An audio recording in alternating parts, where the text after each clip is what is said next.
Hello everyone, welcome to our channel. In this video, we are going to learn how to easily debug your code in VS Code. Let's get started. Open Visual Studio Code. If you don't see the Create.NET Project button on the left-hand side, check out the video linked in the description on how to set up the .NET environment on your Mac.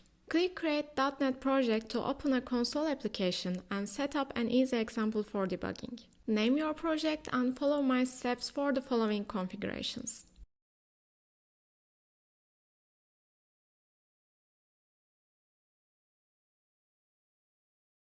Then on the left-hand side, click on Program CS to open it up.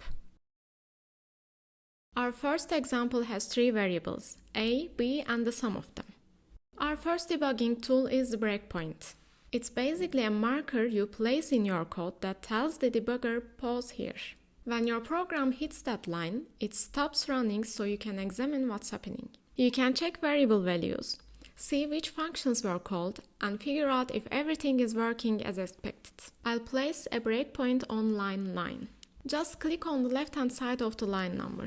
Run the project and you'll see that it will pause at line 9. As you can see, you can check out the values the variables have taken on the left. But remember, the line we have the breakpoint on hasn't been executed yet, so the sum variable is currently 0.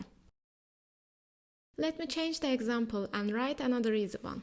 I'll add some basic mathematical operations on our number variable. And I'll write expressions in the long form for more clarity and focus on the debugging process. If you haven't noticed yet, the breakpoint from our previous example is still there and carrying it up to line 7 when we deleted the lines. I'll leave it there for this example. Let's run the project. It will pause at the breakpoint as expected. On the top of the window, you can find the Step Over button. Step Over runs the current line of the code and moves to the next line. If that line contains a function call, it executes the entire function without stopping inside it. You step over the details and just see the results. It's useful when you want to move through your code line by line, but you don't need to dive into every function. The shortcut for Step Over is F10. Now let me show you Step Into in another example. We need a function for this demonstration. It will take two variables and return the sum of them. Then I'll use that function in my code.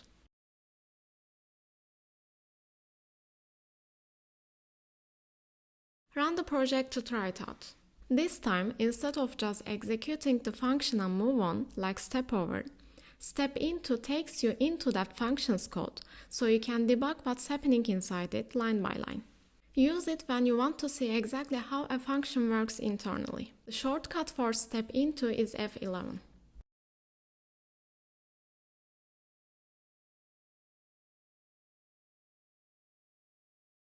Let me show you how breakpoints behave in loops. If you use a breakpoint in a loop, you'll notice that until you complete all the iterations of your loop, the debugger will revisit the lines of the loop over and over again with the step over. This way, you can observe the details of your loop in every iteration.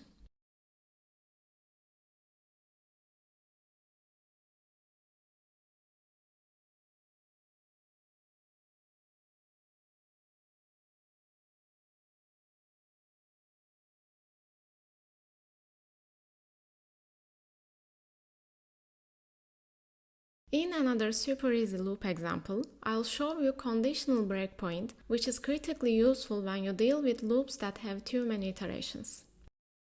Right-click on the left side of the line number and select conditional breakpoint. VS Code will open a line for you to write your expression. I want to stop here when I equals 7. This way, I don't need to manually step over for iterations that I'm not interested in. The debugger will stop when I reaches 7, and you can observe your code.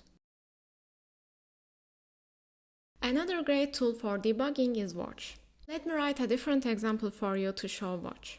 Watch lets you monitor specific variables or expressions while debugging. You add a variable to the watch list, and the debugger continuously shows you its current value as you step through the code.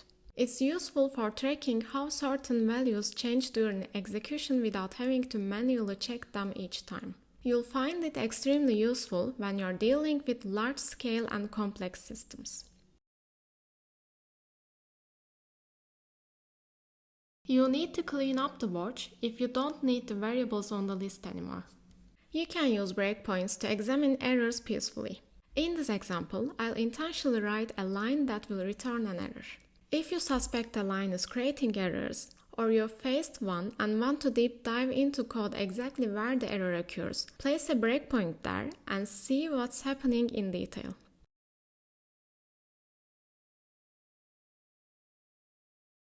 If you have a list in your code, you can see the current items in that list when you hit the breakpoint. In this example, I have a list and I fill list with 3 names. You need to place your breakpoint on a line that will be executed after the list has been filled. On the left-hand side, if you expand your list, you'll see the items in there. Also, you can observe the properties of the class in debug mode. Let me create a person class with 2 properties.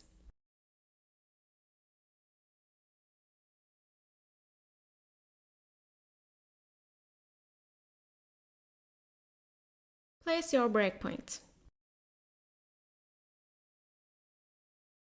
You can see the age and name of the person at hand on the left-hand side. It's extremely useful when you're dealing with the responses of your service requests. This way, you can check out if the properties are properly filled or not. Lastly, let me show you how you can use the console for debugging. I'll have 3 variables in this example. Place a breakpoint on line 10. Then click on the Debug Console at the bottom. Here, you can play with your variables any way you want. These operations will not affect your code, and you can try what will happen with an operation before you code it out.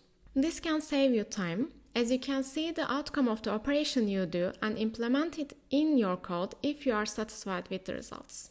That's it. Thank you for watching. Please don't forget to like the video to support us and stay tuned for more advanced debugging techniques.